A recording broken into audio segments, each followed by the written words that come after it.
Izzy Mazzini about her experience when she gave birth to her little boy, Benjamin. I always wanted to have a natural birth. What I realized is that it's very difficult to find doctors that are really into the normal delivery. In theory, they say they would do it, but then always having second thoughts whether they are really, when the time arrives, whether they're going to do it or not. So you feel you can't trust them 100%? Exactly. Then we went to this private clinic, and we are checking the statistics for the clinic on the numbers of natural births and C-sections. At that time, they have like 98% of C-sections, while 2% only natural birth. And I remember when I was about to deliver, when I arrived at the clinic, and of course I was in pain, and when the contractions came, I was like, yelling. And the security and the guards, they couldn't deal with me because they're not used to it anymore. It's kind of weird. I almost felt like I was in a zoo. People look at me, oh, you're having pain? Are you having natural birth?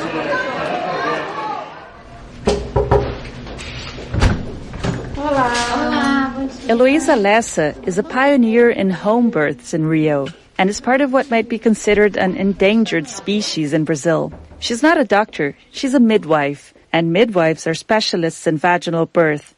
We probably have 20,000 obstetricians for 3,000 midwives, 5,000 midwives. They think that birth needs intervention. 1930 was the first article that was publicized in Brazil saying that the hospital was a better place to give birth.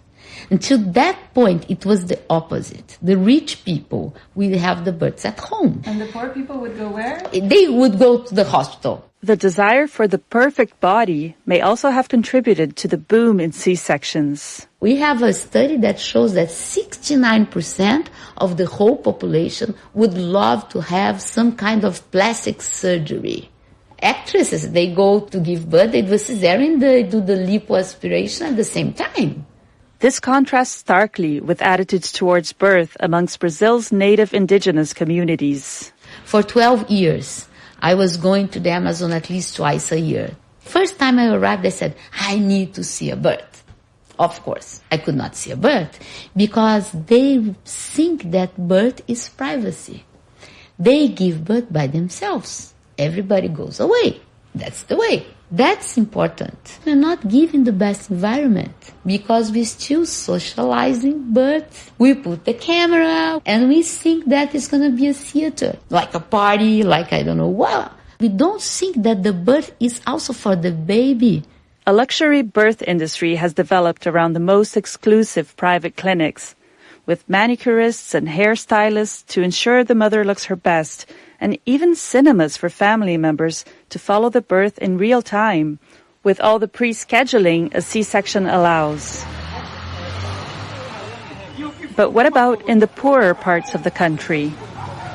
I've come to the north zone of Rio to meet Alba Valeria. She just arrived waddling a bit with her big 9-month belly, trying to cope with the Brazilian heat. We're just outside the Complexo de Alemão favelas, a group of shantytowns notorious for violence and that's seen a surge of shootouts lately. That's where Alba lives with her husband and her 2 children. I asked her how common cesareans are in this part of the city. In the favelas, people don't really have access to C-sections. The family clinics don't give you that option. People don't really know that much about cesareans. In the south part of Rio, in those big houses, lots of women choose a private clinic to have one. But here in the favelas, people tend to have natural births. So you had 2 natural births before. How was that experience? My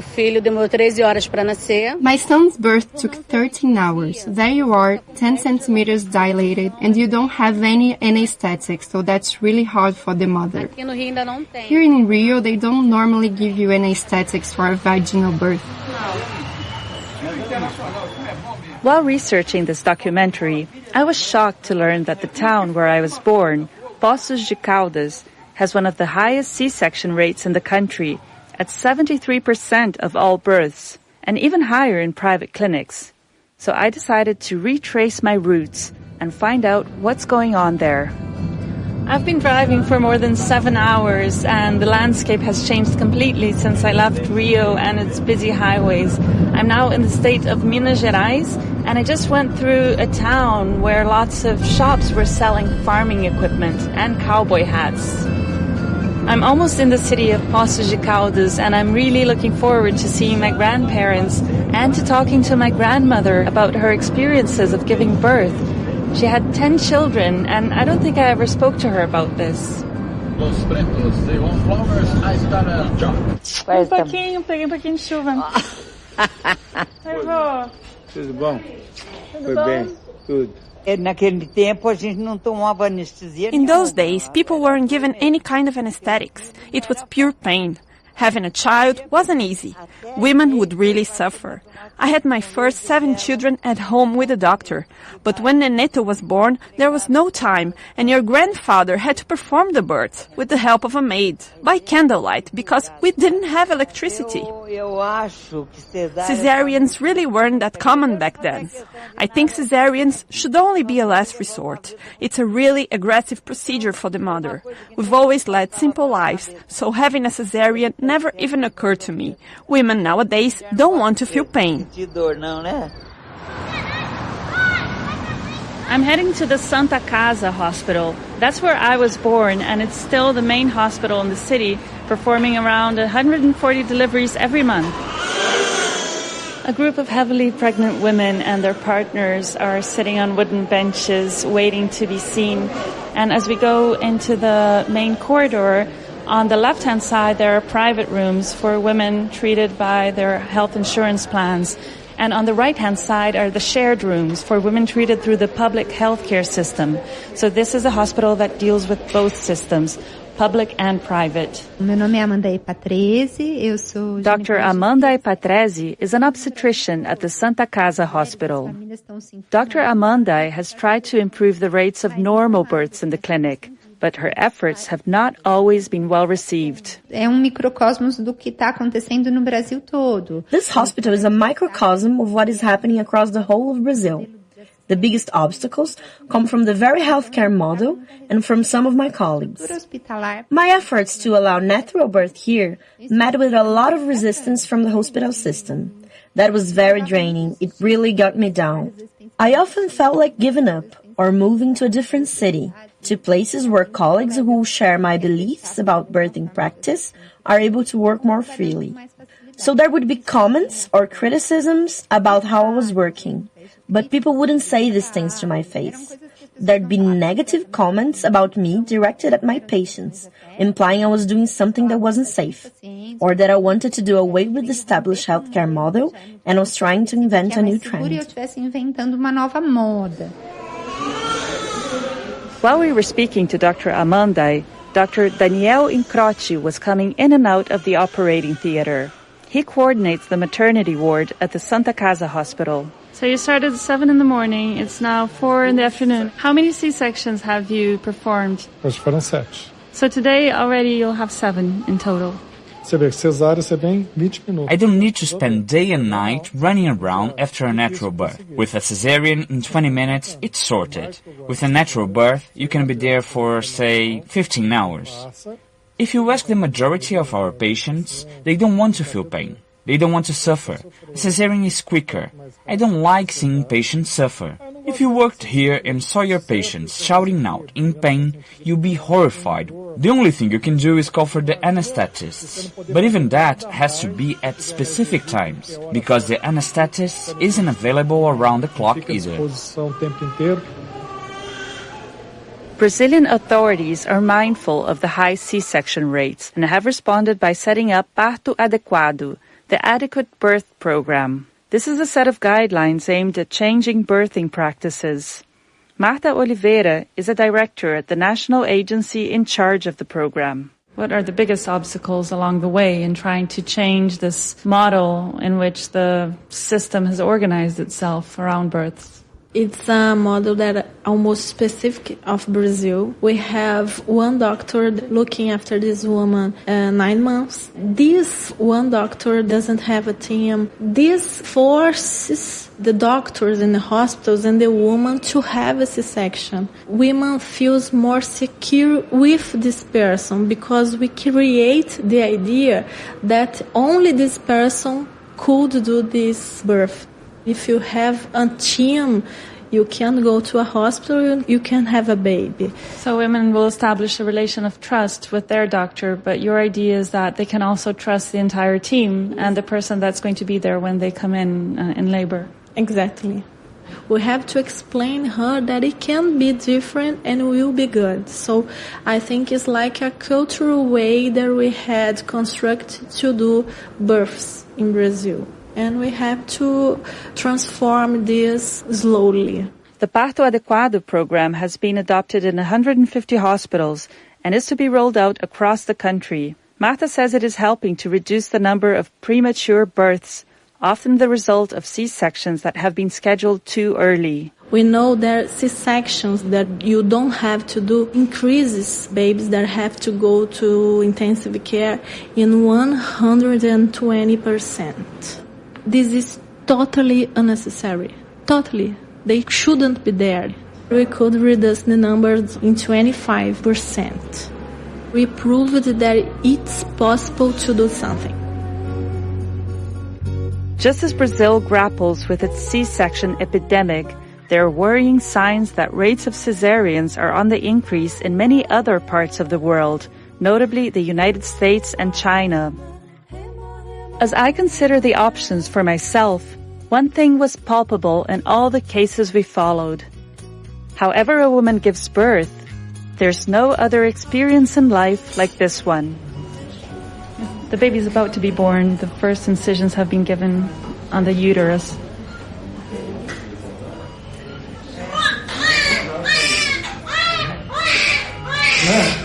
It's a boy.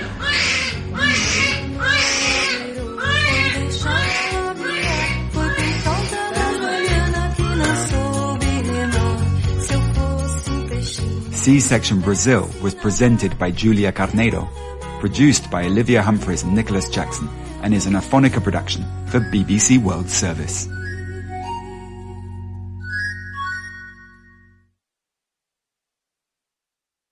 This is the BBC World Service, where we're looking for solutions to the problem of domestic violence. 100 Women on the BBC World Service. The domestic violence will always happen if the men keep thinking that they have the right to hit the woman, and if the wife keep thinking that they deserve to hit by the man. Behind closed doors. Listen to the whole series at bbcworldservice.com/100women. And in 30 minutes, it's the food chain with Emily Thomas. What happens to your body when you eat 70 hot dogs in 10 minutes? And why would thousands of people watch you do it? We're exploring the appeal of competitive eating and its impact on our bodies, minds and society. Next today, it's The Inquiry. This is the BBC World Service, the world's radio station.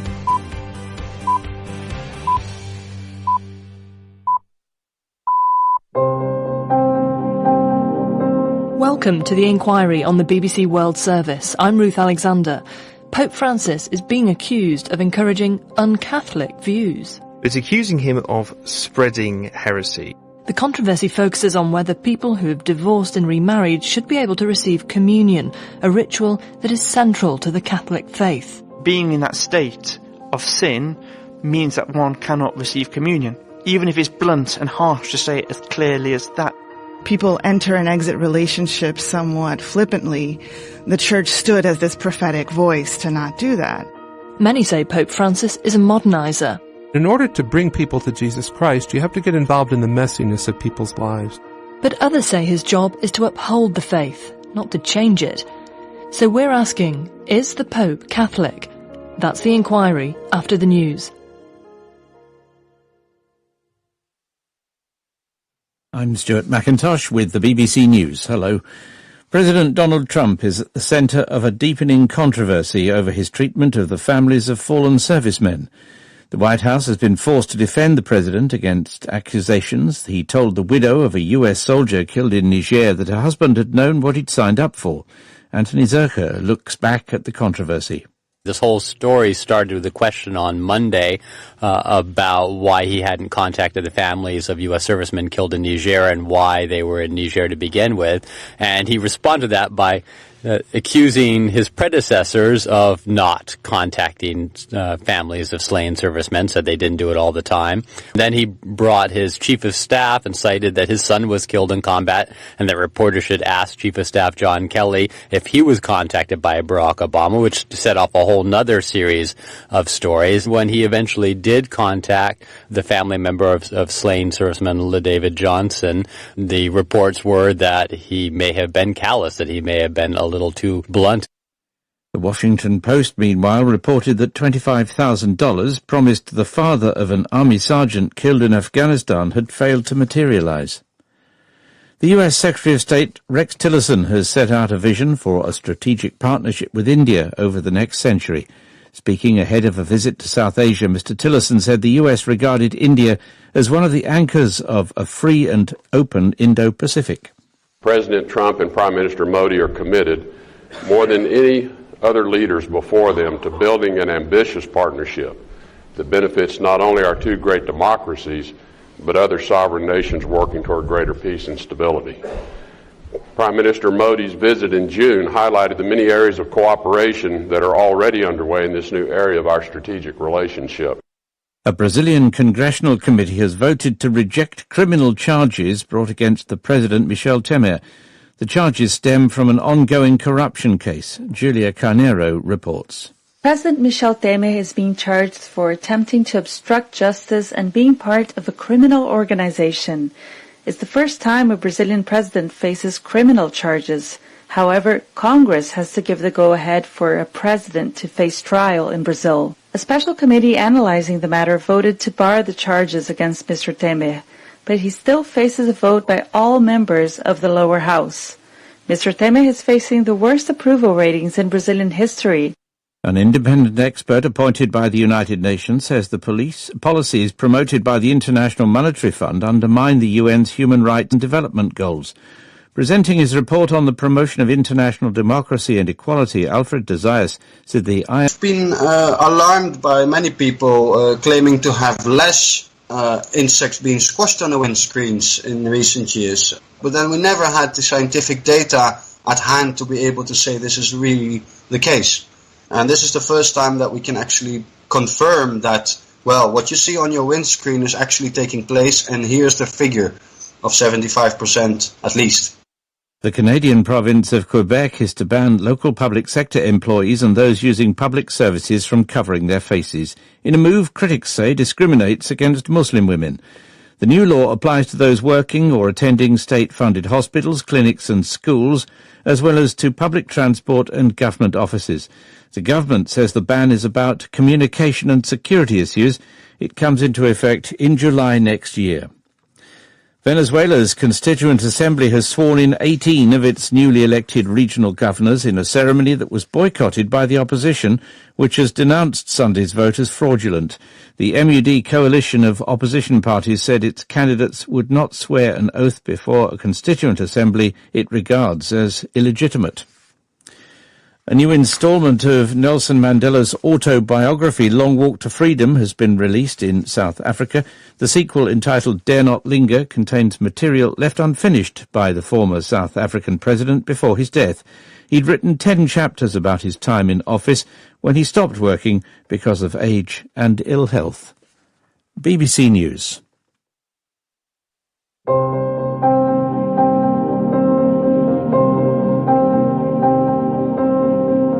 Welcome to The Inquiry on the BBC World Service with me, Ruth Alexander. Each week we bring you 4 expert witnesses answering one pressing question from the news. On August the 11th this year, the Pope received an unusual delivery. A Pope hasn't received something like this, apparently, since the 1300s. Most Holy Father, the letter began, in Latin. With profound grief, it read, we are compelled to address a correction to your holiness on account of the propagation of heresies.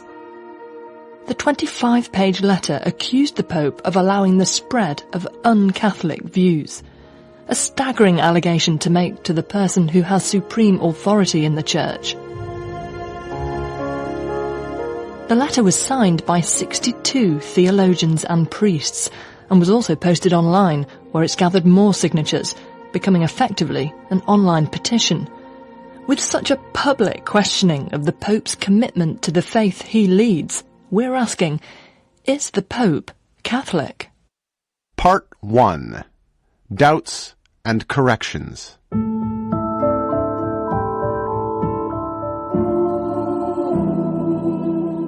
It's about the size of an 18-hole golf course, the actual Vatican City state.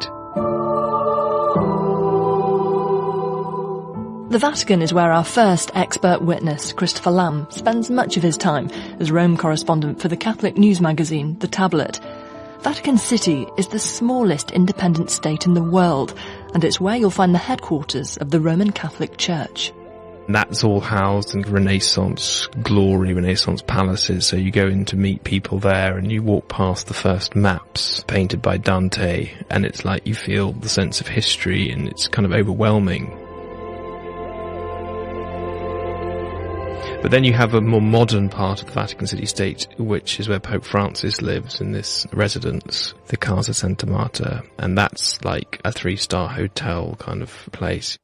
The Pope lives there in just 2 rooms. He could have a grand apartment on the top floor of a palace. Popes normally do. But this Pope prefers a more modest lifestyle, to be less supreme, more ordinary. And it was that interest in the lives of ordinary people that prompted him, a couple of years ago, to invite bishops from all over the world to come to Vatican City to discuss church teaching on the family.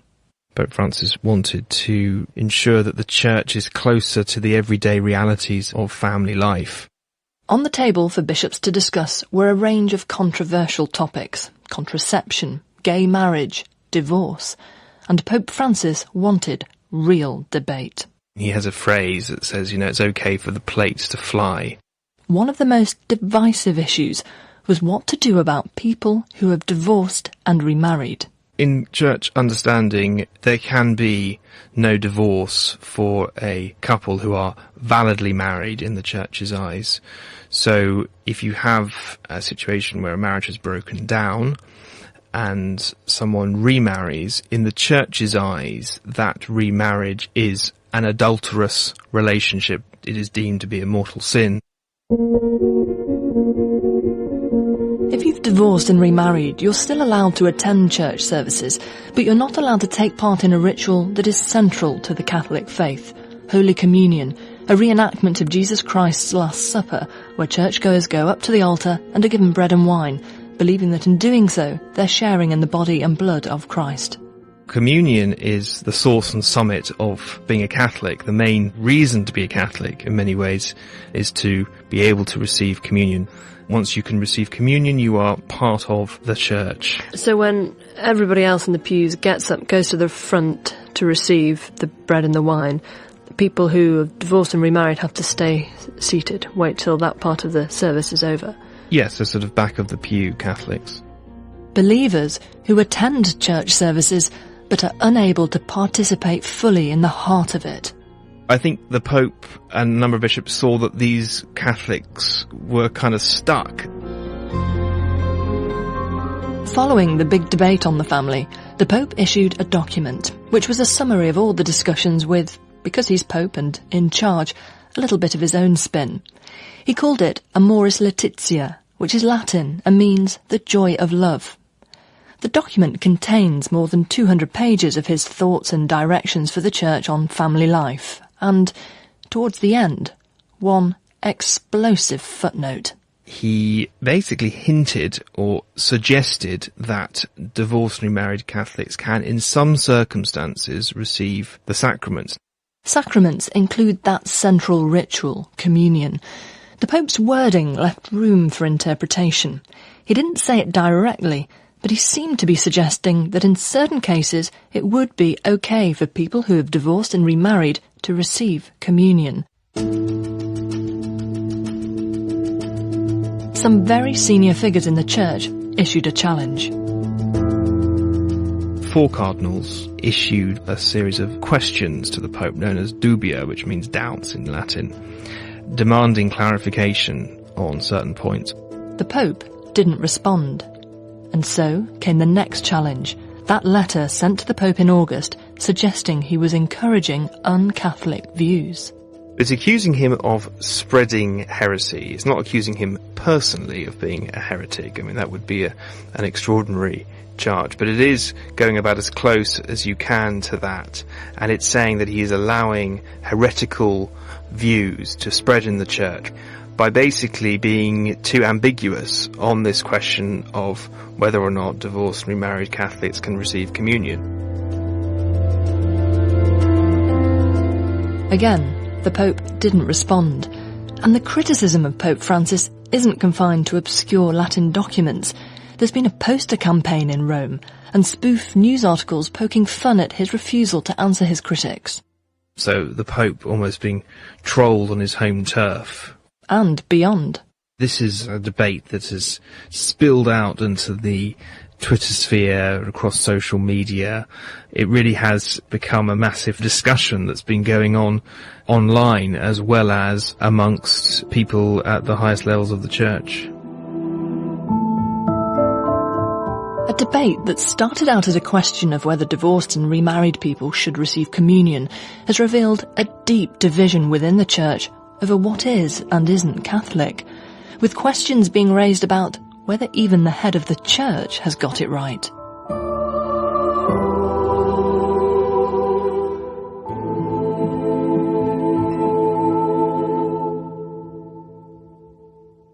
Part 2. Objective Reality.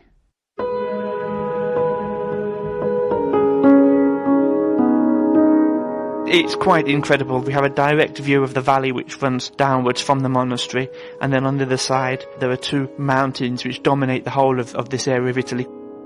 To get an idea of why the Pope's infamous footnote has caused such unease in some parts of the church, we've brought you to a mountaintop monastery. It is absolutely stupendous. It is definitely worth coming here to visit. It's where our second expert witness, Ben Harnwell, runs a think tank, Dignitatis Humanae Institute, which aims to exert Christian influence on public life. He converted to Catholicism about a decade ago. I came to the belief that the claims that the Catholic Church made about itself were actually true. Catholics believe their faith is founded on the teachings of Jesus Christ, and Ben Harnwell says that makes its teachings true and unchanging. Christ, God, doesn't change. So if these teachings, which come from Christ 2,000 years ago, come to us because they represent the original divine intention for mankind, if that was true 2,000 years ago, then it's certainly true today. And that faith in the unchanging truth of Catholicism is why some Catholics cannot entertain the idea that anyone who's divorced and remarried should receive communion.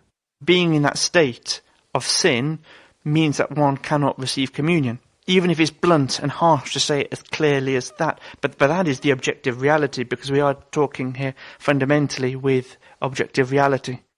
Objective reality means the truth is absolute and the rules cannot be bent for the individual. You can imagine somebody who's divorced through no fault of their own. Perhaps their husband or wife was unfaithful, perhaps they abused them. You know, they're left on their own with children, and then they meet somebody else who they fall in love with, someone who they can form a partnership with to help look after the children. They remarry. Should those people really be frozen out of the heart of the Catholic Church ceremony, communion? The only possible basis that the Church can answer that question is by looking at objective reality and then proceeding from there. Not what people want to think, not what is comfortable for people to think, but what is the actual objective reality.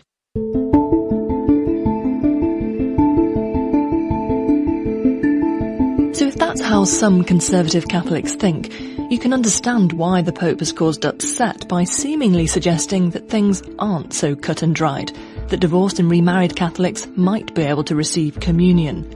Ben Harnwell points out that he hasn't signed the petition accusing the Pope of allowing heresy, and that his think tank takes no view on the issue.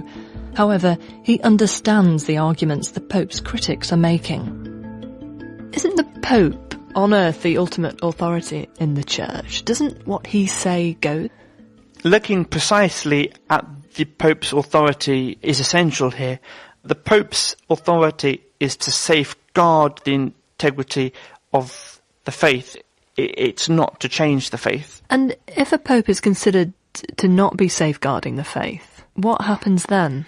How far can the criticisms go? There aren't a great many precedents from history to know quite how this might play out. It is possible, and I have absolutely no way of knowing, that the next stage would be for the critics to then move to suggesting that there is formal heresy. An accusation of formal heresy would be asserting that the Pope is knowingly departing from the Catholic Church's teachings. What would happen then? Should the Pope be worried? I think the vast majority of people, they would stay loyal to the Pope. I think what is more likely to happen is that bishops, having declared the Pope formally a heretic, would probably move to offering some kind of oversight for those Catholics who no longer recognised Pope Francis as Pope. Nobody wants them to move in that direction. Certainly not I.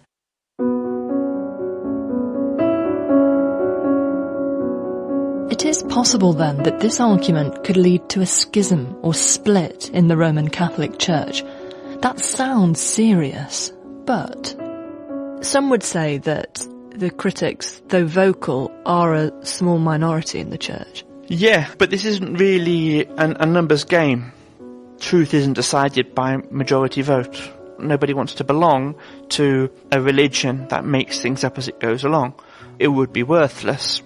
The Catholic Church is not just a social club that has some spiritual aspects to it, but it is actually the body of Christ here in the world today.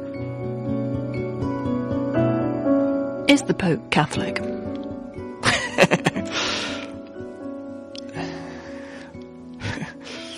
I am looking forward to the day when the Holy Father is able to diffuse a lot of the uncertainty that is present in the Church.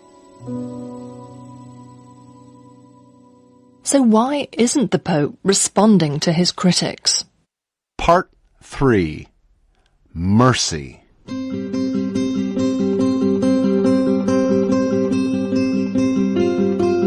When was the last time you spoke to the Pope? Friday morning last week. Our third expert witness, Father Thomas Rosica, is a Canadian priest who acts as a media attaché at Vatican events. It means he's often up close and personal with Pope Francis. I know him as this incredibly human, warm, wonderful pastor. Sometimes you have this insatiable urge, you just want to reach out and hug him, but before you can do that, he usually does it to you. Father Rosica was a media attaché at the Pope's big meeting on the family, and in this privileged position spoke to him almost every day, getting, he says, a deep understanding of his views. The Pope, one of his key words is to accompany people, to walk with people through the complexities of family life. And he says the Pope explained to everyone present why it was perfectly in keeping with the Catholic faith to put the issue of divorced and remarried people up for debate. The Pope reminded us that there are some things which are core elements that do not change. But there are some things that we must look at again. And the document the Pope wrote afterwards, Father Rosica says, is a serious invitation to priests to spend time trying to understand why individuals who attend their church have come to be divorced and remarried, what struggles they've faced, and what their relationship with God is. In order to bring people to Jesus Christ, you have to get involved in the messiness of people's lives. So it would be up for a priest like you to really engage with the couple and to make a decision on an individual case-by-case basis about whether it's right that they should receive Holy Communion? To a certain degree, yes, but such an accompaniment is not something that's done in 24 hours or after one initial meeting. Holy Communion is not candy that we throw out to people, but it is a journey and a process. And what the Holy Father does is enter into the journey, walk with these people, accompany them, and help to integrate them back into the life of the Church. Is there a danger, though, that the Church, in trying to apply teachings to its age, could adapt to a point where the Roman Catholic faith loses its meaning? No, it deepens its meaning. And mercy is not soft-pedaling the message of the gospel. Mercy is the mission of the church.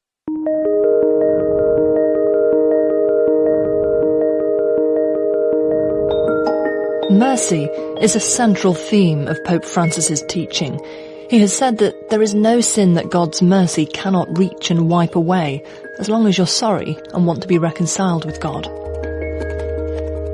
The critics would say, though, that the Pope is promoting a type of relativism, that church teachings are not eternal, objective and absolute, according to the Pope's position here, but Utter subject to nonsense. interpretation. Utter nonsense. So why hasn't the Pope answered his critics? Father Ezeka says the Pope has already made himself clear. The fact that he's choosing not to respond is, first of all, the questions are ridiculous. The Pope, by his approach, has brought us back to the time of the New Testament, to the life of Jesus. The Pope has answered this, and what he's saying is, do you see this woman? Do you see this man? Do you see this person? And if you continue with your ranting and raving, you've missed the point of the document.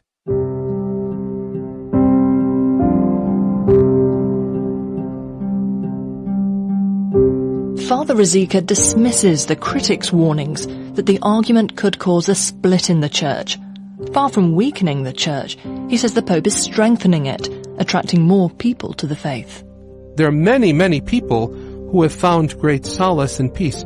And the other beautiful thing is that Pope Francis is not just preaching to the gallery. He's preaching to the world, and I can assure you that there are parts of the world that are listening to the Pope that haven't listened to popes for a long time.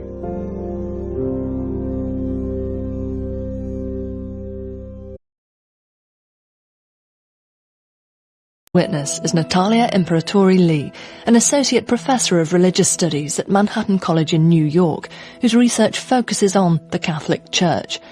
She says Pope Francis isn't so much sparking a revolution as continuing it.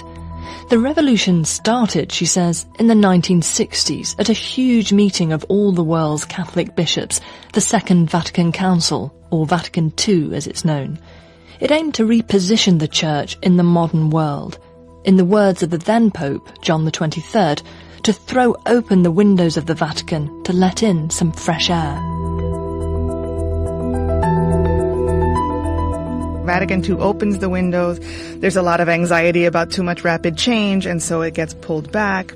Subsequent popes quickly closed the windows and kept them closed. There was a little bit of pushback. Well, it takes usually about 500 years for a council to really have an impact on the Church. It's not the sort of thing that's like a light switch.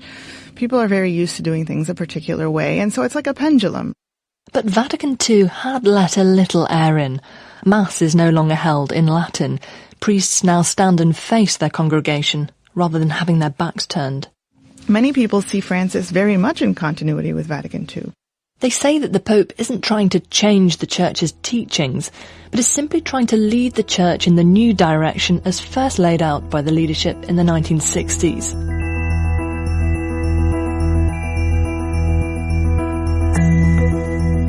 So how much success could he have in that? Natalia Imperatori-Lee says it's true that the idea that people who have divorced and remarried should be allowed to receive communion has shocked many in her own country. In the United States, we tend to reduce religions to sexual teaching, in particular Christianity and Catholicism. So this idea that the Catholics don't allow divorce has set the Church apart from other Christian churches in a world or in a society where people enter and exit relationships somewhat flippantly. The Church stood as this prophetic voice to not do that. However, there are more than 1 billion Catholics in the world, and most of them don't live in the US. More than 40% are in Latin America, where Pope Francis, an Argentinian, is himself from. The number of Catholics in Africa and Asia is fast growing. And the view from elsewhere looks quite different. In Latin America, sexual questions, yes, are important, but so are economic and political stances. Many places all over the world are not focused on the issue of divorce and remarriage. And you can see why. I mean, if you're coming from a culture where polygamy is customary, or if you're coming from a country that's dealing with a massive migration crisis, then who can receive communion, which is a footnote in chapter 8 of this very long document, doesn't seem as important. Natalia Imperatori believes many Catholics are open to change in church discipline. But while Pope Francis might have the people on his side, it's a long game he's playing. The real question is, and the way that popes have effects on the church long term, is in appointing bishops. So the question is, how many bishops will Francis get to appoint? How many of those will become cardinals who will be among the pool from which we elect the next pope? That's how popes really have an effect. That's how revolution, in terms of inside the church, that's how that happens. Is the Pope Catholic? Those who want to uphold the letter of church teaching might have their doubts. But Pope Francis's supporters point out that the word Catholic means universal, all-embracing.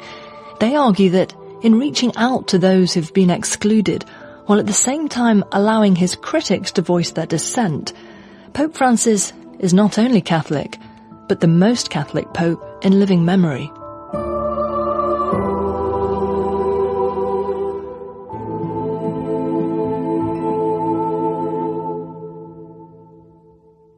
The inquiry was presented by me, Ruth Alexander, and produced by James Fletcher and Helen Grady. All our episodes are available as podcasts. Just search for BBC Inquiry with an I wherever you get your podcasts from.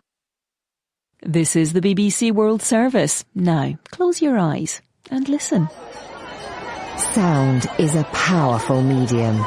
It can take you from a busy market to outer space. Create memorable characters. Your dad believes I was here. But that doesn't make it a real memory. To your dad it does. And intriguing plot lines. I can't see. Where are you? Here. I want to go. I told you to stay in the car. If you have a story to tell, why not bring it to life in a radio play? Our international playwriting competition is free to enter and open to anyone living outside the UK. There's a cash prize and a chance to visit London to see your play recorded for broadcast around the world. The International Playwriting Competition. For details of how to enter and the full terms and conditions, go to bbcworldservice.com/radioplay. Next on the BBC World Service, the food chain. What happens to your body when you eat 70 hot dogs in 10 minutes? And why would thousands of people watch you do it? We're exploring the curious appeal of competitive eating. Impact. We'll venture inside the stomach of a speed eater and ask what the popularity of the sport says about society's attitudes to food. All that after the news.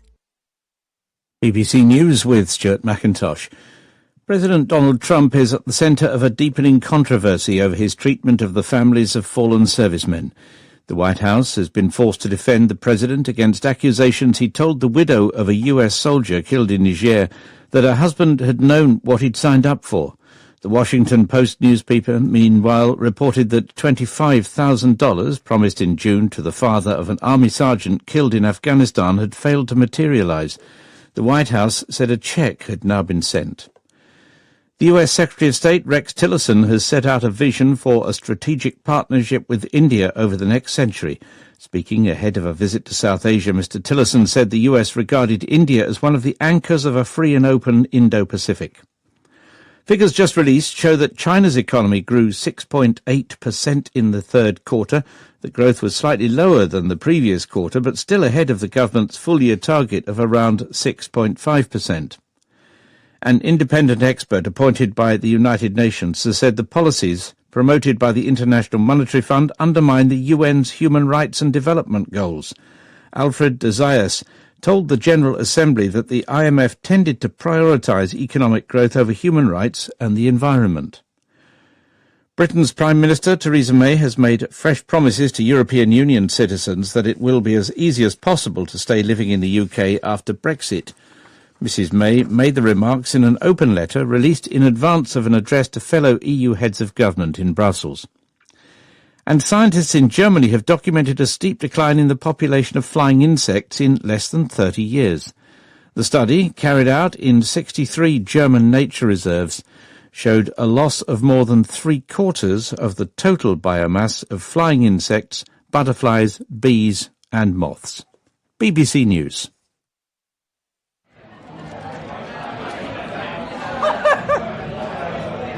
Can't talk, too busy eating. Look at you, it's like someone sped you up. I'm really nervous going against you for some reason.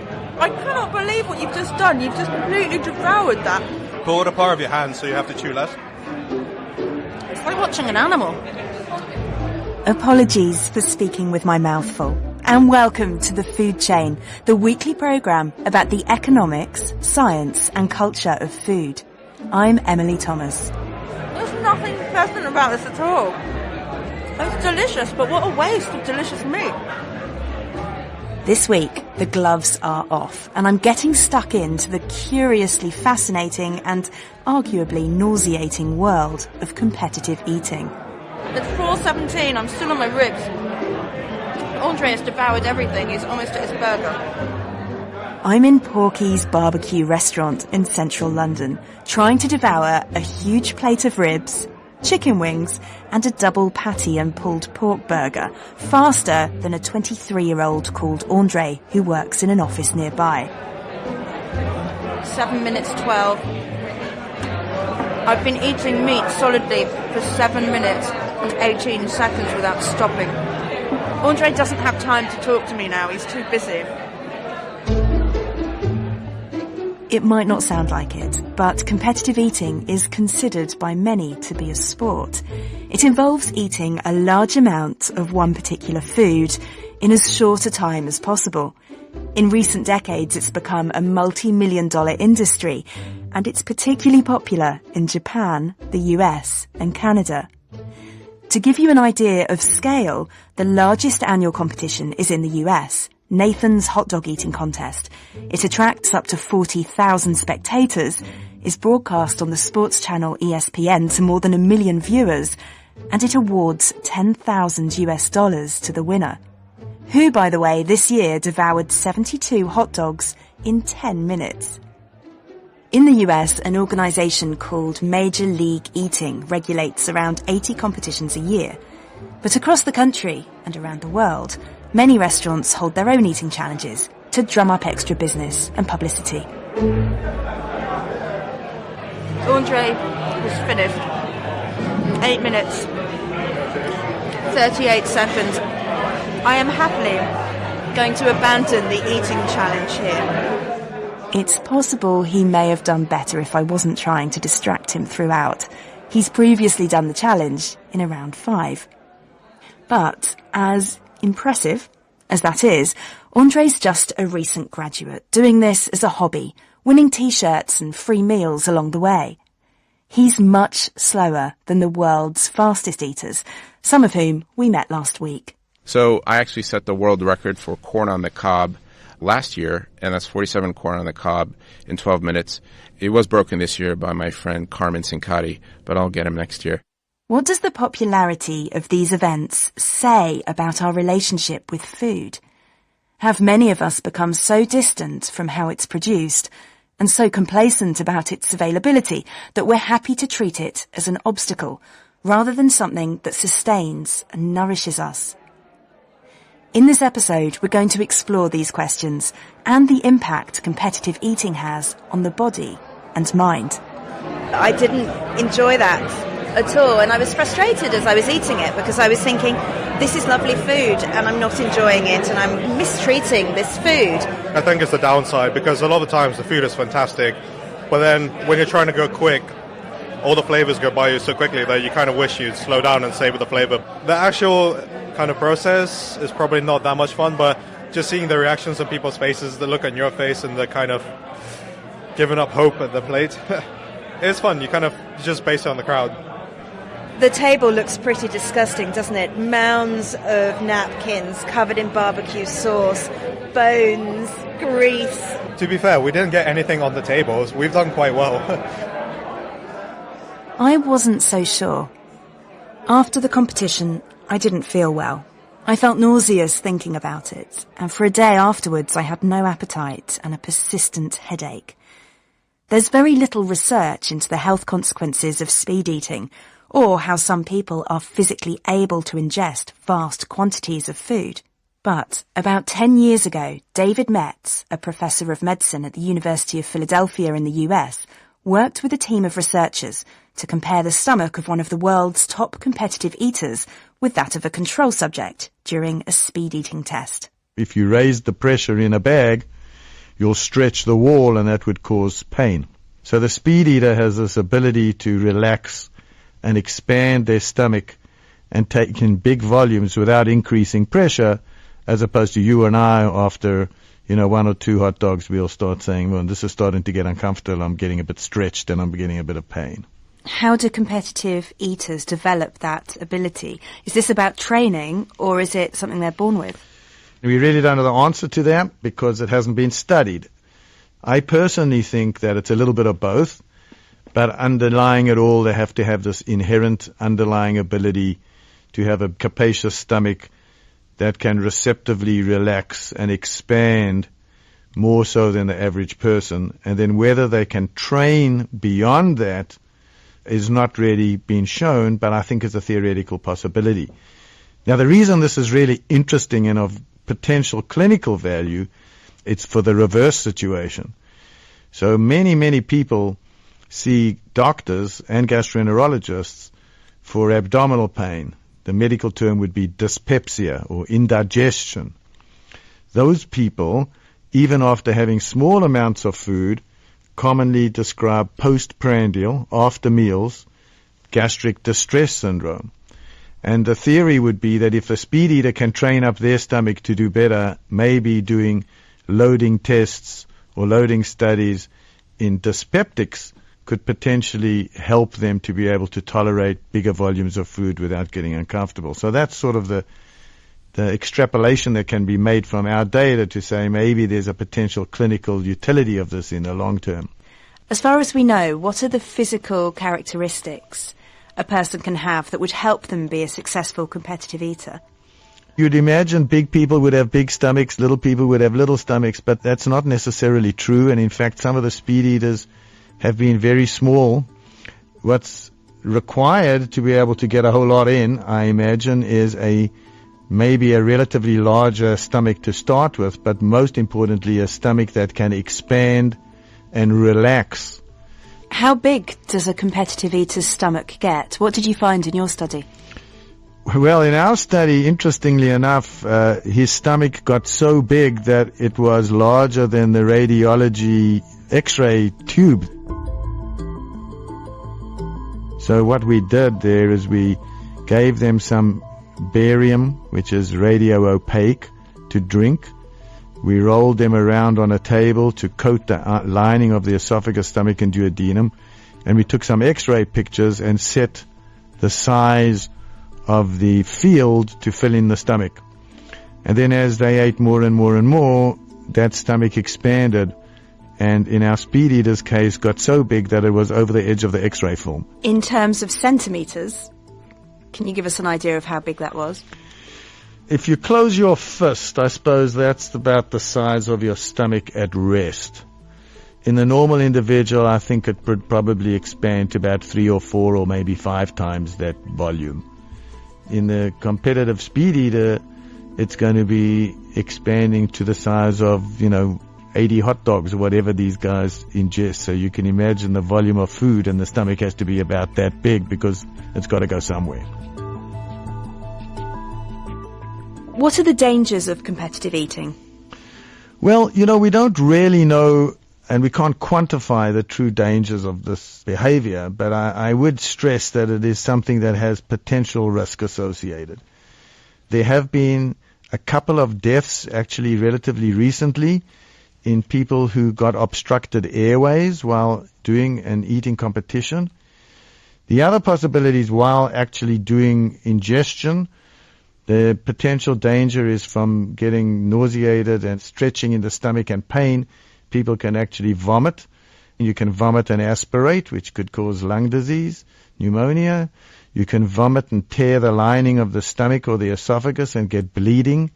You can vomit and actually tear a through and through tear of the GI tract. That's a life-threatening condition. In terms of training, water loading is potentially extremely dangerous. In fact, that can be deadly. We also want to realize we're living in a world where obesity is an epidemic, especially in the developed world. And so we don't really want to foster bad behaviors. The other long-term risks we do not know. I took part in a competitive eating competition, a small one. So for about 8 minutes, I was trying to eat as much meat as I could. I found that on my way home, I was sweating. My competitor called it the meat sweat. Really unpleasant. And the next day, I had something that felt like a hangover. What would have been going on there? Why would I have been having those physical reactions? So it sounds like you're having a metabolic response to protein overload. You know, all that protein gets delivered to your liver, and we know that there's a limit to how much the liver can deal with at a time. So I imagine that part of what you're talking about, this meat sweats, might relate to excessive protein loading. For example, people with cirrhosis of the liver, we often limit the amount of protein that they have in order to try and prevent them from getting hepatic encephalopathy or confusion related to liver dysfunction. Right. Glad I did that. David Metz there. He argues that competitive eating events send out a message that the excessive consumption of junk food is something to be celebrated. Many competitions are over hot dogs, burgers, or pizza. Not the eating competition so that somebody really couldn't gorge themselves too much. But the funny thing was, most of the dietitians and doctors said, you probably couldn't eat too much cal. I mean, we're not trying to showcase that gorging yourself with food is the way to go. We're trying to make a fun spin on what is already an activity that's happening, that maybe we can reverse the trend and make it all healthy eating versus hot dogs, chicken wings, hamburgers, donuts. How many people entered the competition? So we had 12, and this past year was our second annual Cal Yeah eating competition. There are 16-ounce containers that we put together. We cut all the stems out, and then they massage them in oil and vinegar to have them prepared for people to digest. The winner ate 25 containers. That's more than 11 kilograms of kale in 8 minutes. It's still a lot of food. But does quality make up for quantity? David Metz isn't so sure. By the time it leaves the stomach and gets into the small bowel, this is all ground up into a paste, and it doesn't really matter what you're eating in terms of the consistency. It's called chyme at that stage, C-H-Y-M-E. When you deliver chyme into the small bowel, whether it originated as hamburger or kale, I'm not sure that that's going to make much of a difference, although it will clearly make a difference in terms of the digestive enzymes and the processes involved in digesting and absorbing it. But I don't think you can safely say that speed eating with so-called healthy food is better than speed eating with a not-so-healthy food. It's a matter of volume, and you still run those risks. Many competitive eaters, though, emphasize their healthy lifestyles outside the events with regular exercise and balanced diets. That's when they're not doing this kind of thing. I can eat 80 chicken wings in 10 minutes, 5 pounds of boysenberry pie in 8 minutes, and 13 ice cream sandwiches in 6 minutes, but not all in the same meal. Mary Bowers is from California and currently ranked at number 47 in the world by Major League Eating. I find that there's so many cultural misunderstandings about the role of food and how it affects our bodies. And competitive eating, I think, puts it in a really positive light. It's sport, it's fun, it brings people together. And if you're ever looking for an advocate about food education or nutrition or fitness, you could talk to really any competitor. What message are you trying to give out? You're up there on stage and you're eating as many hot dogs as you can, for example. What kind of message do you hope that that's giving other people about food and our relationship with food? I meet a lot of people, especially young women, who quite simply are afraid of food and what it will do to their bodies. They think a bite of one cupcake is going to add 10 pounds.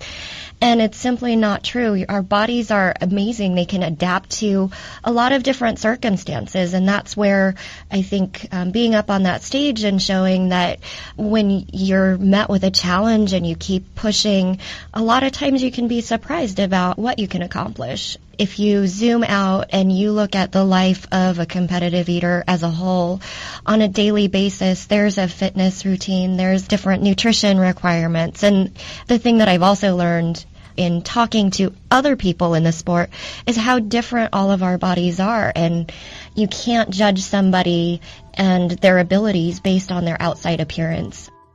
For Mary, competitive eating promotes positive messages about food and body shape.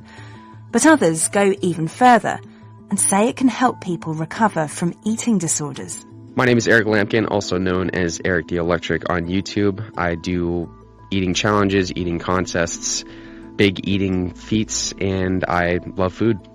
Eric Lampkin is a 24-year-old student, also from California, who was severely anorexic in his teens. So in 2012, I entered into treatment for anorexia nervosa, and I had been suffering from an eating disorder for about 4 years, which involved chronic undereating, hours upon hours of cardio a day to maintain my weight, to maintain a body that I was never really satisfied with. And after being in treatment for 2 months, I decided to enter into my first restaurant challenge, and I ended up setting the record and even got offered a job by the manager there. And he said, you know what, this is insane. And then 2 months after that, I did another one, and then I did my first contest, and I started my YouTube channel. And 4 years later today, here we are, and I have 37 million total channel views, and I have 200,000 people that subscribe to me. What's in your videos? What are they like? So I'll go around to various, fast food restaurants, and I'll get a bunch of food, or I'll try to break world records, or I'll try to, I'll just do something crazy because people just want to see you eat more and more. Who is it that's watching your channel, do you think? It's almost like a daily occurrence. I get people with eating disorders that send me their stories and tell me how much I've helped them. I wouldn't say that the majority of my audience has an eating disorder that watches my videos, but I would say that a good amount of people that watch my videos do have eating disorders. When you started to enter these competitive eating contests, were you over the anorexia, or was this part of your recovery? I was still going through my eating disorder when I did my first food challenge. By the time I got to my first eating contest, I would say that I was over my anorexia, and I was recovered. And how did taking part in this eating competition and the ones that followed help keep you on this path to recovery? A lot of people say, and it's a big thing within recovering anorexics, that they fear going to the other side of the spectrum where you're binge eating. Once I kind of did my first contest and realized that, like, wow, I'm not one of those people that will literally sit there for 3 or 4 hours and just eat, I realized that I wasn't going to go to the opposite side of the spectrum. What did your parents think, or your friends? I got a lot of positive feedback. Every once in a while I'd get one person that would question me. I'd get people from treatment that were telling me that what you were doing with your life is the wrong way to handle recovery, but there is no definition to recovery from an eating disorder. Recovery is defined by yourself, and for me, I'm defining my own method of recovery. Eric Lampkin. You're listening to The Food Chain on the BBC World Service with me, Emily Thomas. And this week, we're finding out what competitive eating does to our bodies, our minds, and the societies we live in. We've just heard from Eric, who says it helped him recover from anorexia nervosa. Dr. Frances Connon is a consultant psychiatrist in London. Does she think competitive eating can be helpful to people with eating disorders? Eating disorders tend to have a really marked impact on the quality and quantity of people's relationships, and the low self-esteem and lack of self-worth makes it very difficult for people to connect with others. So I guess I can see that competitive eating has been a way in which people have made connections with others, and it's given them some sense of value. But surely this is encouraging an obsession with food, when a healthy relationship with food would be not to be obsessive at all. Absolutely. Food is just fuel. We all need food just to live our day-to-day lives, and it would be far healthier if people just ate for eating's sake and not for competition and not for an eating disorder. It just is another extreme obsessional way of relating to food, and extremely obsessional relationships with food are just not healthy. I'd also have some health concerns about making the switch from being very restrictive in eating to essentially binge eating, which for someone who's been very restrictive could actually be rather dangerous for their health. When does extreme behaviour towards food become unhealthy? Because there's a lot of competitive eaters who would say, I'm an athlete, I eat really, really healthily the whole time, but a couple of times a month I go and I eat vast amounts of food in a competitive way, and it's good fun. You know, I guess if you can be healthy and eat healthily the rest of the time, and you get, fun from competitive eating, on some level, I guess that's fine. I mean, it's not for me. I wouldn't recommend it. You look slightly pained when we're talking about competitive eating competitions. I feel slightly pained just at the thought of it. I think it's testament to, as a society, our really deeply unhealthy relationship with food. Food is so readily available, and it is now such a big issue in our lives. I think it expresses something about our dilemmas between wanting so much good food and knowing at the same time that in excess it's really bad for us. Dr. Frances Connon there. For her, eating competitions are symptomatic of a society which has a deeply unhealthy relationship with food. There is perhaps something rather odd about celebrating people for eating as much as they can in the shortest possible time. The waitress has just presented you with a T-shirt there. What does the T-shirt say on it? Iron Pig, pork athlete, so... A pork athlete. Are you proud? I told you, it's a sport. It's a sport mentality. Congratulations. Cheers. This celebration of overindulgence isn't new. Andre's T-shirt could be said to have cultural roots stretching back thousands of years. The Romans used to have the vomitorium. People of means would gather and they would feast. And then when they felt full, they would excuse themselves, go tickle their throats with a feather and throw up so that they would make space to enjoy more. But it was coupled with a demonstrative element that was pleasurable. You drink the best wines, you eat the most delicious food, and then you keep doing that. That was an actual example of gluttony. Vivian Halloran is Professor of American Studies at the University of Indiana in the US. In the United States, at least, we've had county fairs as a setting for competitive eating in the form of pie eating contests since the late 19th century and early 20th. The ladies would enter their best pies to compete for the best tasting. They had to do something with the leftovers because only a little bit of the pie would ever be tasted. So the young men would try and see who could eat the most. Vivian mentioned gluttony there, something often frowned upon, even seen as a sin. Competitive eating, though, is seen by many as something to celebrate. So what's the difference? Gluttony as a sin is seen in the overindulgence in things you find pleasurable, and the activity of competitive eating is almost entirely divorced from the gustatory element, so there's no pleasure involved. It's a feat of sheer strength. And so in that regard, people understand it along the dynamics that they use for sports. So that's why it's less of an outcry. What is the attraction in watching these events? There's a thrill of the possibility of watching someone embarrass themselves by throwing up. Watching someone eat just one too many hot dogs or one too many cupcakes or whatever it is, we all hold our breath thinking, oh no, he's going to throw up. Let's watch him throw up. Because it's the outward expression of the shame we feel when we eat to excess that is the very cathartic moment. So people want to see whether the competitors master their own body and can perform feats that are worthy of admiration, or if they absolutely collapse in defeat, and then we can all sympathize with a sense of disgust because we've been there. What do these eating competitions say about society and its attitude to the industrialized food system? How little food matters. And it makes us perhaps aware that that's how we consume as well. So it could be seen as a reflection of how American society regards processed foods as non-consequential. More and more there's a disconnect between what we eat and what we think of in terms of pleasure or nutrition. So with the rise of processed foods, it's not a very long jump to assume that people would eat things that are not related to hunger. But at the same time, it could also be seen as a reflection of how much we have gotten away from food we make ourselves. We are not growing our own food, cooking our own food. Food is just one other thing we use to test ourselves against. Everything we normally do, we find a way to make it competitive. So I think it says more about our competitive nature than it does a wholesale indictment of the food system. Vivian Halloran bringing us to the end of our journey into the curious world of competitive eating.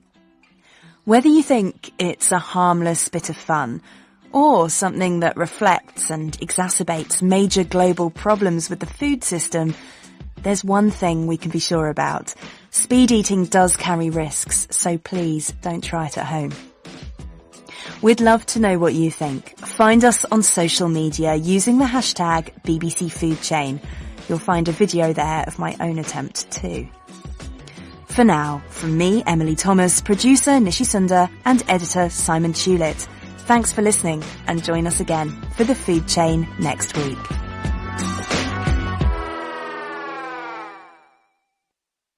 This is the BBC World Service, where we have set the challenge of finding ways to end sexual harassment and improve safety on public transport. 100 women on the BBC World Service. It is our problem, it's not our fault. It's actually too late that you had to have that experience. One of the things that the women on this panel are going to be able to do is tinker with that bus. I wonder whether there is that emergency stop. Should we all just press the button? Catch up with the latest at bbcworldservice.com/100women.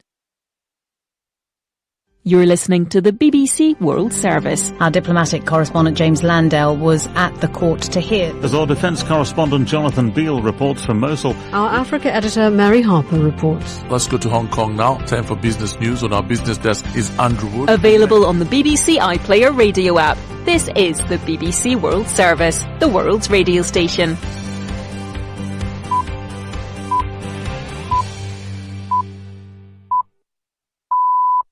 Welcome to Outlook. I'm Matthew Bannister. Today, from children's TV star to Baroness, Floella Benjamin is a member of the British House of Lords and a high-profile campaigner.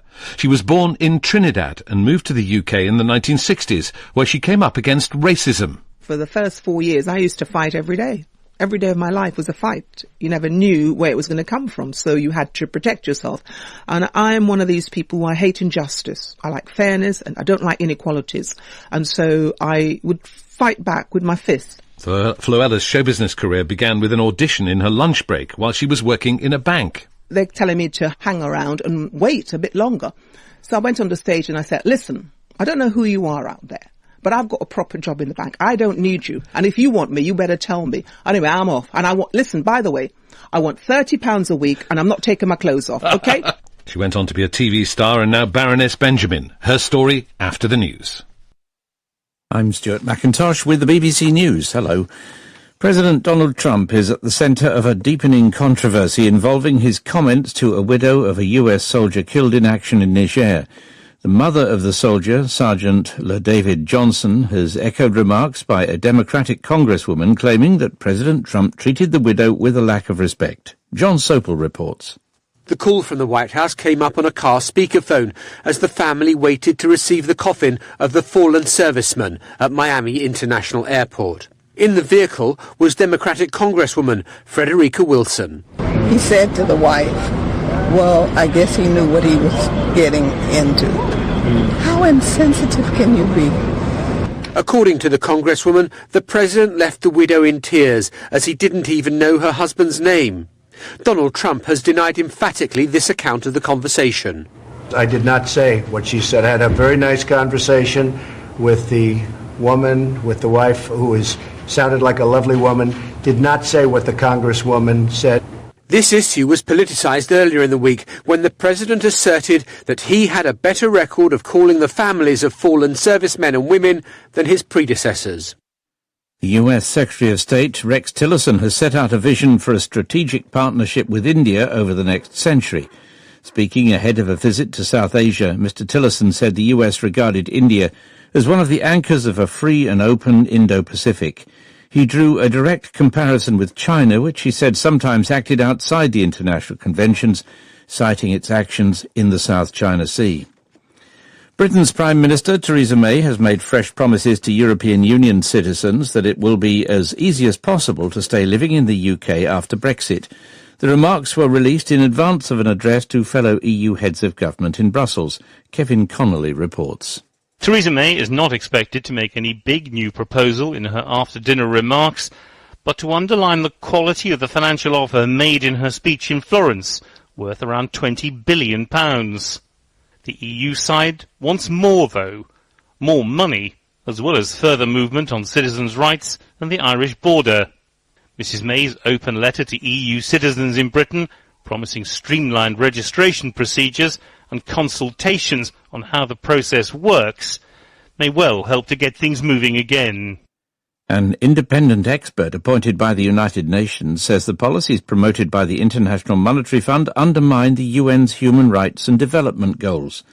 Alfred de Zayas said the IMF tended to prioritise economic growth over human rights and the environment. He cited Greece, Argentina and Tunisia as examples of where extreme austerity conditions. Mandela's celebrated autobiography, Long Walk to Freedom, in which he wrote, "With freedom comes responsibilities, and I dare not linger, for my long walk is not ended." BBC News. You're with Outlook, the programme that takes you around the world through extraordinary personal stories. I'm Matthew Bannister. Today we're bursting with evocative sounds from the Antarctic ice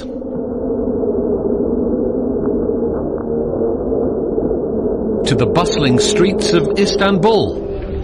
When we were on the tramway, it was like a slow journey into the crowds of Istiklal Street because it's always very crowded. And to warn people to get out of its way, it always makes this ring. So I really like it because it's like, oh, get out of my way, I'm trying to move here. Stay with us for more of those sounds. But first, meet Baroness Floella Benjamin. She's a leading member of the British House of Lords and a high-profile person in public life. In fact, she's the only living black woman to have a statue on show in the UK.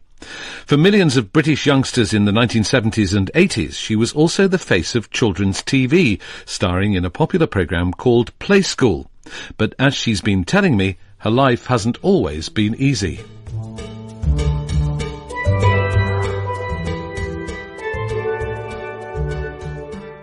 I grew up in Trinidad, and I was told that the motherland would welcome me with open arms. The street were going to be paved with gold. I might even meet the Queen. And so when I came here, everything that I'd learned in the classroom about British history, British artists, British poets, writers, was not what I'd found, because I knew about the British people, but they knew nothing about me. And it was quite a slap in the face, let's put it that way. Were they hostile? Well, yes. It was, people used to spit at you, people called you names, people ridiculed you in the streets. And as a child, it was quite tough dealing with that, because they were open. You never knew who was going to actually attack you. You never knew who was going to be saying a horrible word about you. And so it was something that taught me how to have that sixth sense, how to pick up body language. It taught me how to be resilient, because when you went to a shop, you didn't get served. And what was your response to that? Was your response to fight back? Were you angry, or did you just have to take it? For the first 4 years, I used to fight every day. Every day of my life was a fight. You never knew where it was going to come from, so you had to protect yourself. And I am one of these people who I hate injustice. I like fairness, and I don't like inequalities. And so I would fight back with my fist until one day I had what I call my spiritual moment, when I heard this voice in my head telling me, what am I doing? Because I was like, pushing a lollipop down this boy's mouth, would calling me horrible pushing names. A lollipop down his throat? Yeah, because he'd call me nasty names. And I resented the fact that people felt they had the right to call me names, do nasty things to me. So were you really hurting him? The fact was that I was about to attack him, and I heard this voice that said to me, what are you doing? Because of this boy's prejudices, his ignorance, his stupidity, you're going to get yourself into trouble. Stop it now. What age were you when you were doing 14. Right. It's wonderful to have a spiritual moment at 14. And the voice in my head was saying, listen, you can't change the colour of your skin. And if he has a problem with the colour of your skin, it's his problem, not yours. Start loving yourself, respecting yourself the way your mum and dad loves you. I was going to ask about your mum and dad. What sort of characters were they, and how were they adjusting to these problems? I had two of the most wonderful parents. My father was a bit of a philosopher. He opened our eyes to the world. He told us there was a world out there to go and conquer. And back in Trinidad, that was a very important kind of grounding and foundation to start off your life. And my mother poured love into us every day and made us feel this is a way you can conquer your dreams. She was a dream maker. She turned my father's dreams for us into action. She motivated us. She was like Wonder Woman, and she was beautiful, and she really gave us the fighting spirit to face adversity, to be resilient, to understand that you can conquer anything. My mother decided that if you go and live in Beckenham in Kent, rather than an area where lots of other black people were, if you lived in Beckenham, which was a middle-class white area, you'd get the best healthcare, the best education, and the best jumble sales. Well, people in Beckenham get the best clothes. And being one of 6 children, she couldn't afford to buy brand new clothes all the time. So we were very excited looking at this house. It was a big for sale sign, and we were running around thinking which room we were going to have. It had a garden because my mum loved gardening. It had an inside toilet. The house that we lived in before had an outside toilet, and we were really excited. Suddenly we heard da da da da da da. Looked out, the street was full of policemen, Black Maria, Panda cars, motorbikes. The neighbours had called up the police to say there were black people in the house stealing the fixtures and fittings. And my mum said, you know something? We're going to buy this house. We're going to live in this house. And she bought the house, and they were pretty nasty to us. A lot of people moved out, and she lived in that house for over 40 years. In fact, she died in that house.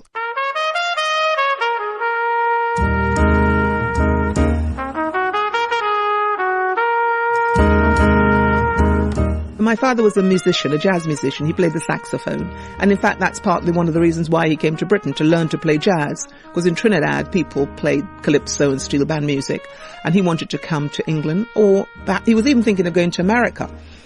Had he decided to go to America, I would never have been in here in Britain. But he wanted to bring his 6 children to England to learn about English culture. And in fact, his boss, where he worked in Trinidad, was an expat, an Englishman.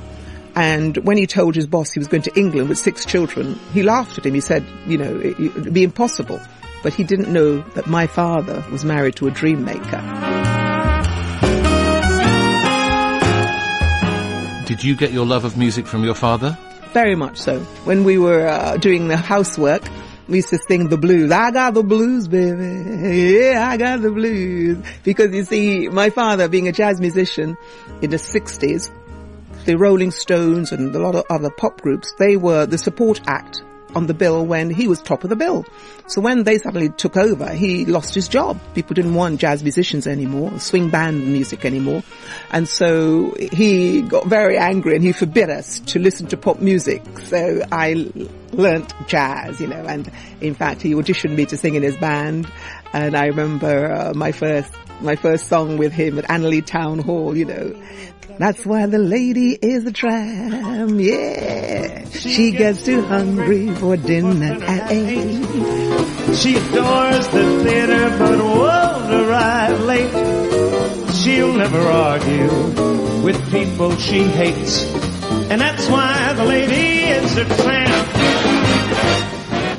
And so I learnt jazz. And did you take naturally to performing, to getting up on that stage? Well, yes, I did, because my father said to me when I was 15 months, he knew I was going to be a performer, because he'd taken my sister and I to a gig with him because my mother was having my brother Lester, and it was Boxing Day, so it was a Boxing Day party that he was playing for. And apparently I jumped up on the stage and I told everybody, stop, you're not dancing properly. This is how you dance. And I've always, and because my parents always encouraged us to perform, to sing, even though I'm the only performer in the family, we all got the confidence to address the crowd, to speak out. And so I just learned how to do it. But you took it further than your siblings, presumably. You went into the profession, didn't you, into the theatrical profession? It kind of worked out that way, but it didn't start off that way. I started working in a bank. I wanted to be the first black woman bank manager. Now, in 1966, that was almost mission impossible. And one day, one of the assistant chief accountants, I worked in the chief accountant's office, and he told me to take some papers over to the Bank of England. And I said, but sir, I'm not a messenger. And I realized that I wasn't going to make it right to the very top of what I wanted to be in my profession, in banking. And I saw an advert, singers and dancers wanting for new musical. And I thought, well, I can sing and I can dance. I'm going to go for it. In my lunch hour, and I got the job. So you went to an audition in your lunch hour? Yeah. Right. And what was it like at that audition? Well, it was pretty kind of amazing because I didn't care whether I got the job or not. I just went because I thought there's something new to try. And I got the audition and this was Hair, the musical Hair. Well, tell us about that, because that was a kind of hippie musical, wasn't it? Well, yes. Well, when I went onto the stage, I sang, I've got you under my skin. I went, bravo, well done. Can you move? I said, can I move? Well, I went one way. I was wearing this page boy wig at the time, and I went one way. The wig went the other, and I was like, and then they said to me, "Can you talk? Can you do a bit of the script?" And I did. Now I looked at my watch, and I realised that it's my lunch hour. I worked in the city. I'm now at Shaftesbury Theatre. So quite a way away from your work. And they're telling me to hang around and wait a bit longer. So I went on the stage and I said, "Listen, I don't know who you are out there, but I've got a proper job in the bank. I don't need you. And if you want me, you better tell me. Anyway, I'm off. And listen, by the way, I want £30 a week and I'm not taking my clothes off, okay?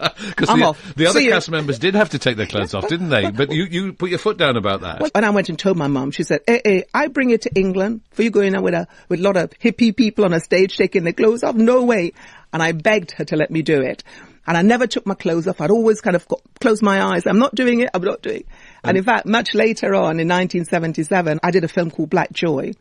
And they asked me would I sort of appear in the centre-folded Playboy magazine just with my blue beads on. And I went, my mother wouldn't like this.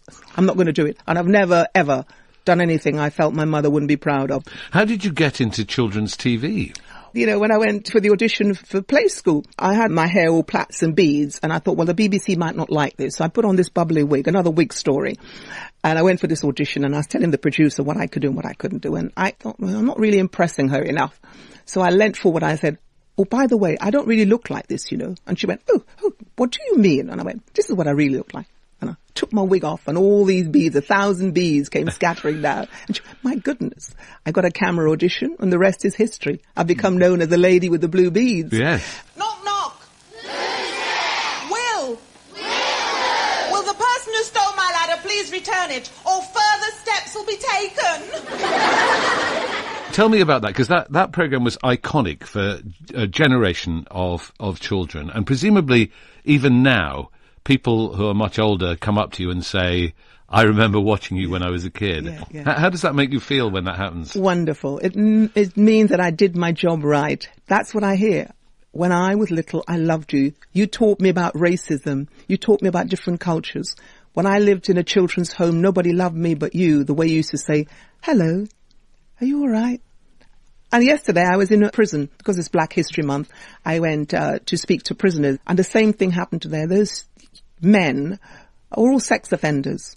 But when I went in, they all became little children, and some of them cried when I spoke, because they said, I wish someone loved me the way you love me when I was a child on the screen. And now I'm in the House of Lords. A lot of the ministers grew up watching me. Can I ask you what it felt like to be asked to join the House of Lords? Do you get a letter? Did you get an invitation? Did someone phone you? I got a phone call. I got a phone call, and it was the first time I was speechless. As you can tell, I love to talk.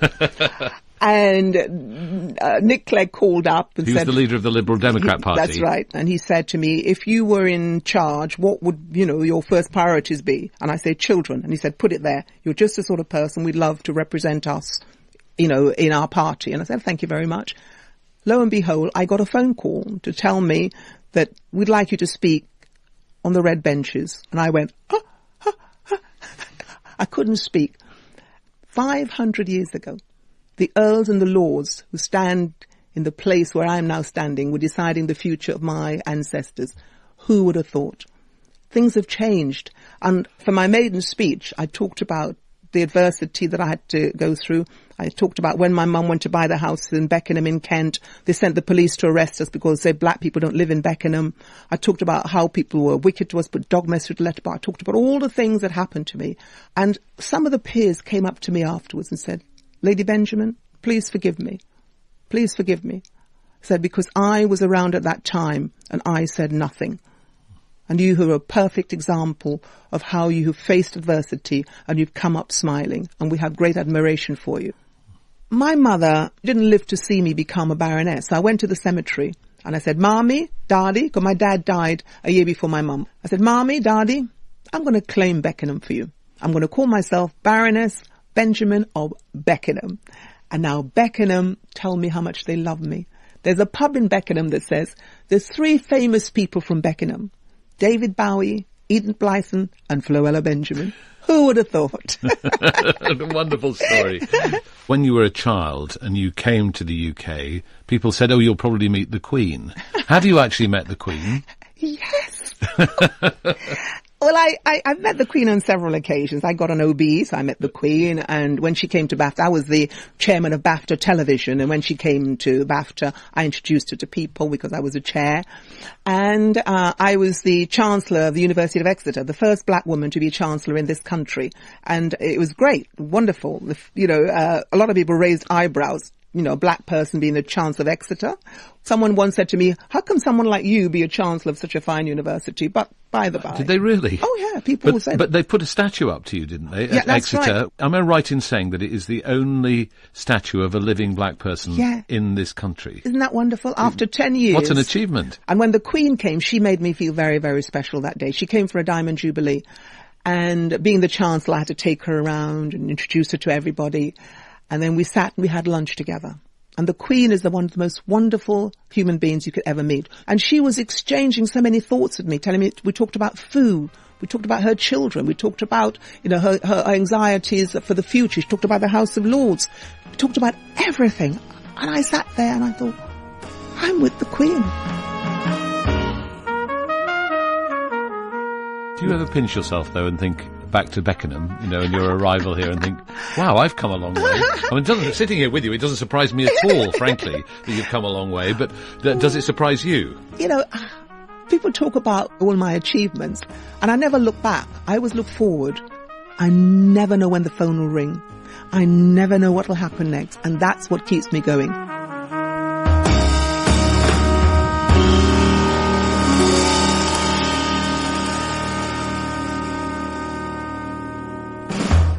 The irrepressible Baroness Floella Benjamin, and she's written a book about her memories of leaving Trinidad called Coming to England.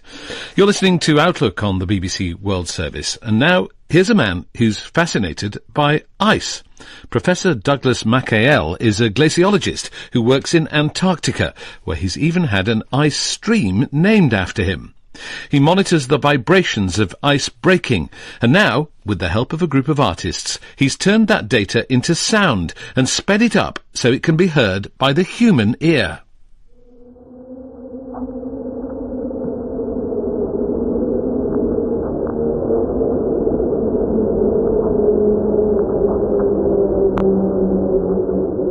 It's a mournful sound that registers in a very deep voice, and it describes the ice as being very large and very old, making a kind of beckoning call evoked by the fact that the ice is busy breaking up and beginning to rub against itself, sort of like a giant bow of an instrument rubbing against a giant cello. This particular sound originates as a seismic recording from a kind of instrument that measures the low-frequency vibrations of the earth for an earthquake or something like that. I'd placed seismometers on an iceberg. At the time, it was the biggest iceberg in the world. It was called B-15. This iceberg floated away with my seismometer on it, and eventually